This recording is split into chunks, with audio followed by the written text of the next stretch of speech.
शादी के बाद 2-4 साल बच्चा नहीं हुआ, घबरा जाती हैं, मौलाना साहब दे दो। मौलाना साहब बच्चा देंगे? नहीं, ताबीज दे दो, घोल घोल के पिलाओ। हमारे यहाँ यूपी में कुछ ज्यादा खुराफाते हैं, बंगाल में भी होंगी, हमें नहीं मालूम, हम तो खुराफाते थोड़ी देख रहे हैं। हमारे यहाँ सुनने को मिलता है, एक मौलवी ने मस्जिद के हुजरे में कहा कपड़े उतारो ऊपर के। क्या होगा? कहा हम यहाँ वो लिखा जाएगा, जाफरान घोल के यहाँ से लेके पूरे जिस्म पर लिख रहा है, पता नहीं क्या लिख रहा। और बेशरम औरत खोल देती है, लो लिखो, पीठ पे लिखवा रही है।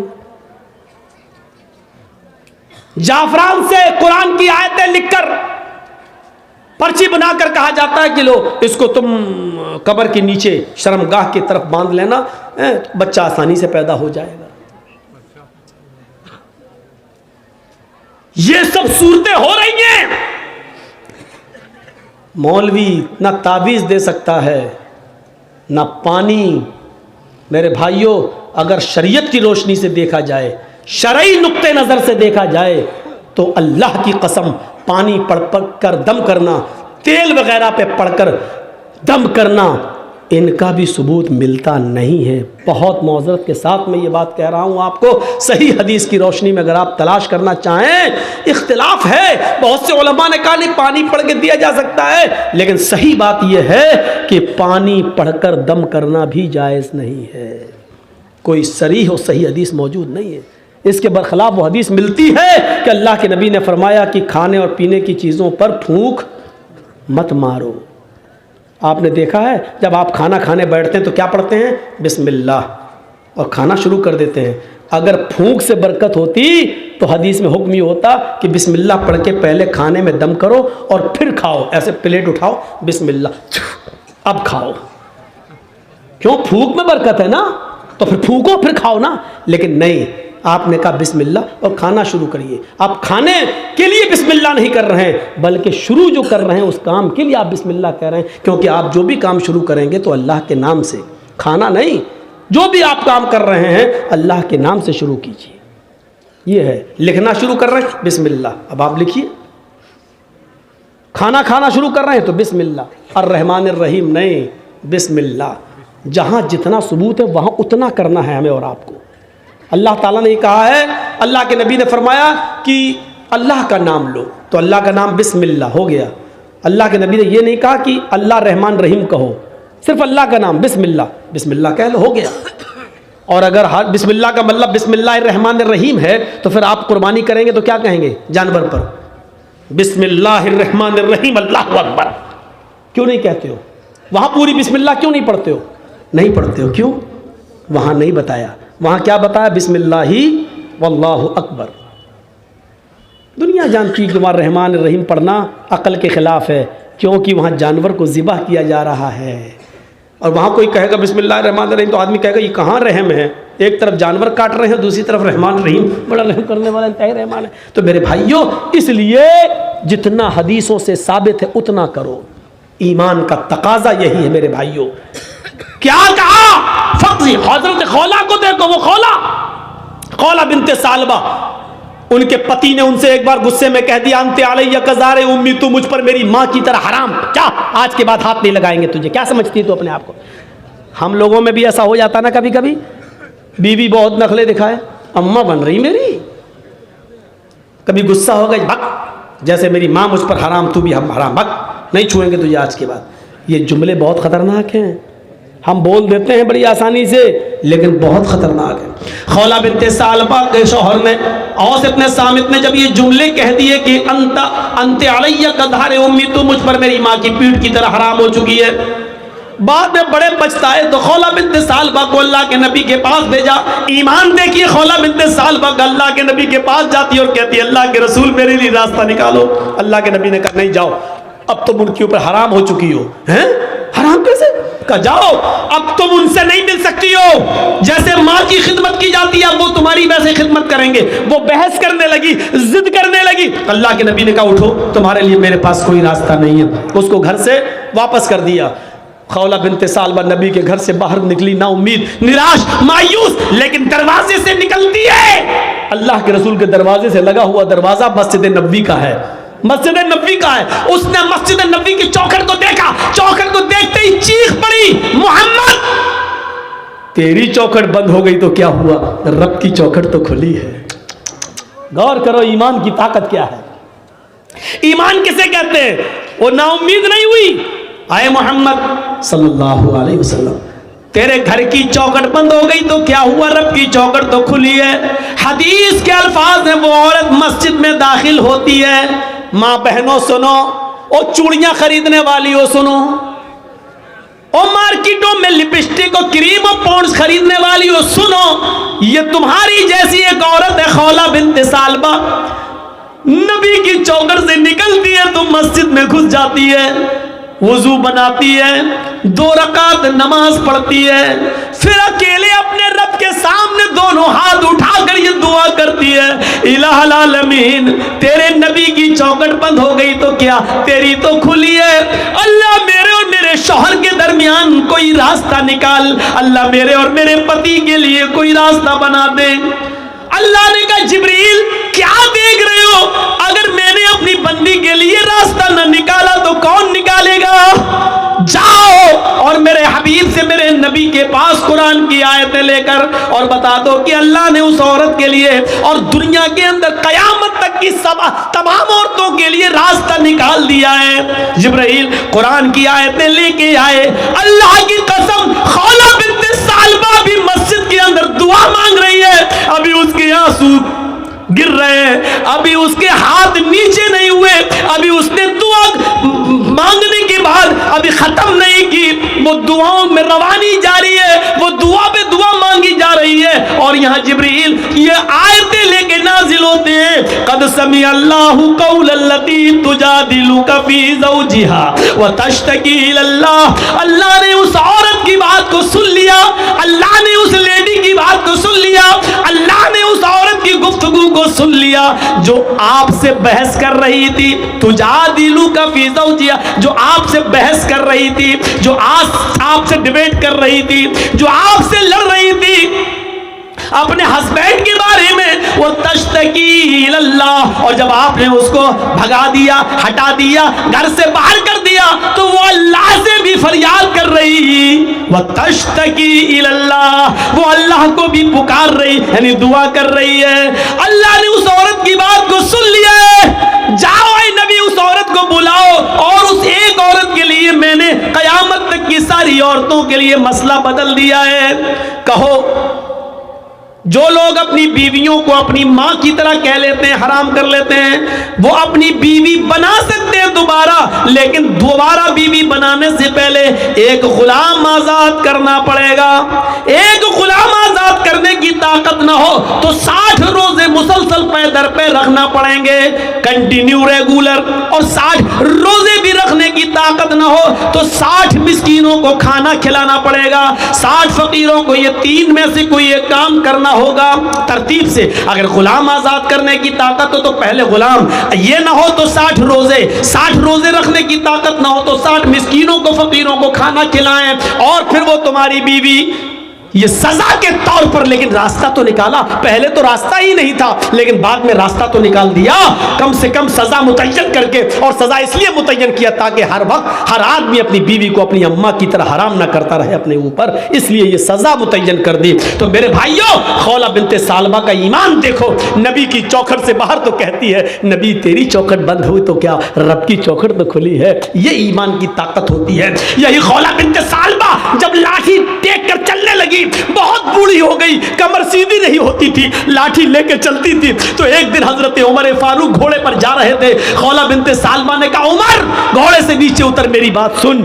हजरत उमर घोड़े से नीचे उतर गए और खौला बिन्ते सालबा के पास पहुंच गए पैदल, और नीचे झुककर कहते, माँ क्या कहती हो। सुनाया, कुछ बात बोले ही। हजरत उमर फारूक वापस आए, लोगों ने कहा, अमीरुल मोमिनीन, एक मामूली औरत के लिए आप घोड़े से उतर गए, एक मामूली औरत के लिए आप घोड़े से उतर गए, और उसके पास जाके झुककर उसके कान पे अपने कान लगा दिए उसके होठों से। आप कह सकते थे मेरे दरबार में आ, एक मामूली औरत के लिए आप घोड़े से उतर गए।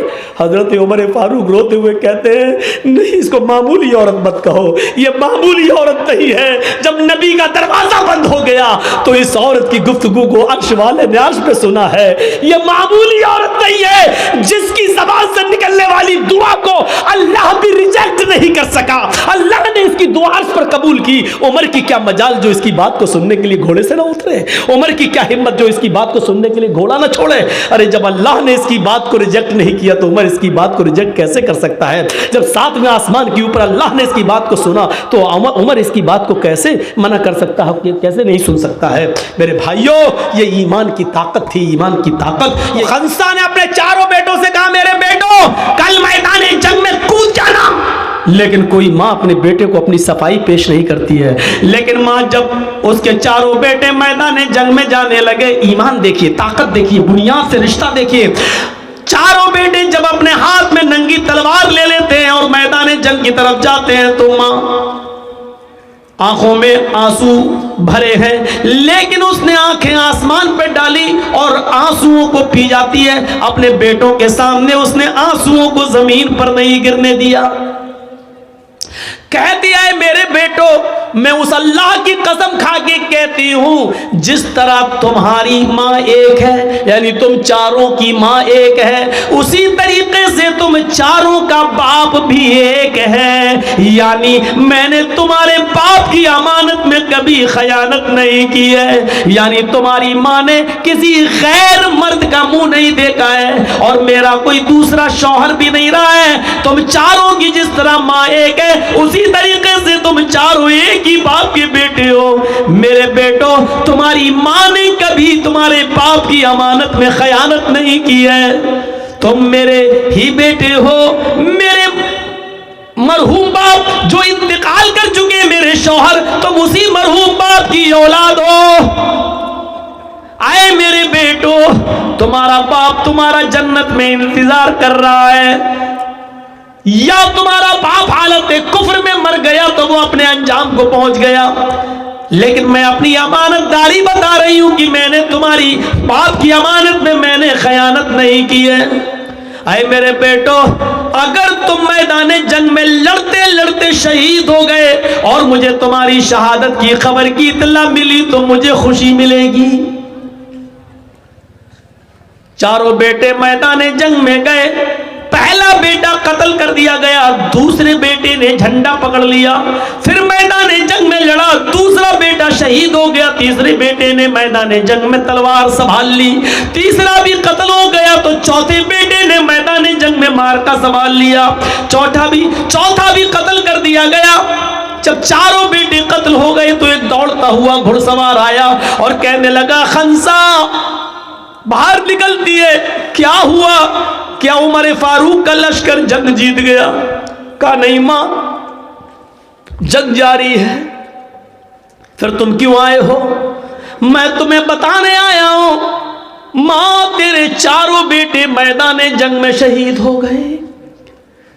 जब उस औरत ने, उस खंसा ने ये सुना कि मेरे चारों बेटे मैदान जंग में शहीद हो गए, नजरें आसमान के ऊपर डालती है, क्या कहती है?